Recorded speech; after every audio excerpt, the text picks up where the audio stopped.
Hello, it's Doreen here. I have a little tip for you, something that works for me. I've got a die that has stopped cutting nicely, probably because I've had to do 60, 80, 90 cuts of these, and every once in a while it just kind of stops working. You all probably have a die like that, and I'm sure you figured out the perfect sandwich or the shims or whatever that works for you. I have a tip here that works for me 100% of the time. I know it's been done before and maybe you don't know about it, or maybe you're being reminded of it. So this particular die, All in Create's dies work fabulous. They are good to cut, but most people cut a few and then that's it. Some are popular and we want to cut more. I do kits for classes, for my journal kits, and I often cut multiples up, 100, 120 sometimes. And so every once in a while, like this one has stopped working for me and it's very difficult. It's a very fine edge here. Well, here it is. It's got a very fine join here, so sometimes like a doily, doilies, and those big Tim Holtz butterflies. This is the technique that I use to cut those out. Now, to start with, I have a magnetic platform and I have a magnetic shim, a metal shim, pardon me. Then I have my base plate, and then I have my top plate. So I'm going to be putting my paper here, and I'm going to be die cutting this. And I'll show you what happens. Now, I did do this technique with it, and it seemed to be working okay. So this one was probably going to be working just fine. So let me just run it through real quick for you, and I'll show you how I do it. If I know that this die is giving me grief right now and it's not cutting, because earlier I ruined 2 in a row just because it wasn't cutting, I will take 2 pieces of bounce, I use bounce, fabric sheet, and I'll fold them in half. So I've made a pad. I will put that pad,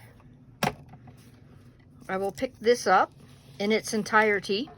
See, I've got a few pieces there. That's not bad. I will put this on top and lay the whole thing right there on the bottom. Just put the whole thing on top of the pad. It's not going to cut through. You have to do it that way though. If you just run the die itself through the pad, like, don't take the piece off from the die. Just leave it there. Run it through again. And this is what happens. Well, this comes off really good, which is awesome. And those are the little pieces that were left there underneath. And then now you have attached this to your bounce fabric sheets. But if I pick my bounce fabric sheet off,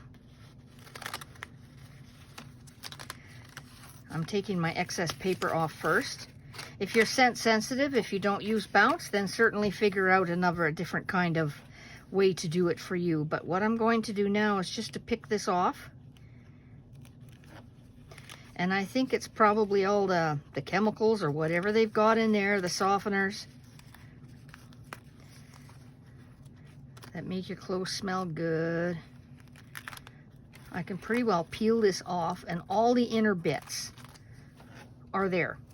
And this is what I'm left with, is a really, really nice die cut. And it's got a bit of it certainly smells great, and it's got a bit of a residue on the back, but I've inked with these. I've done all kinds of things with this, and it doesn't interfere at all.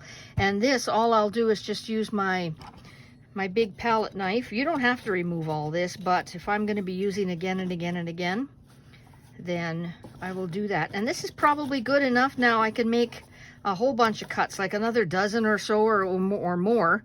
And I think what it does, it gives a little bit of a finish to the back of the die. So the next few cuts are going to go through like nothing. They're going to go through like butter.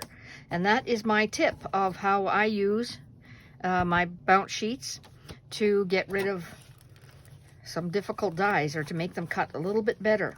And now I can peel all this stuff off, and you can see I've got a couple small cuts here, but I can reuse this pad again and again and again.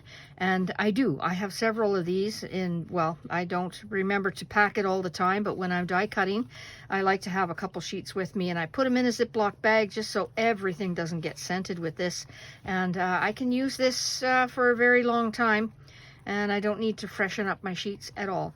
So that's the trick. You need to leave the die cut in here when you put it on top. If you remove it and then put this here, that does nothing.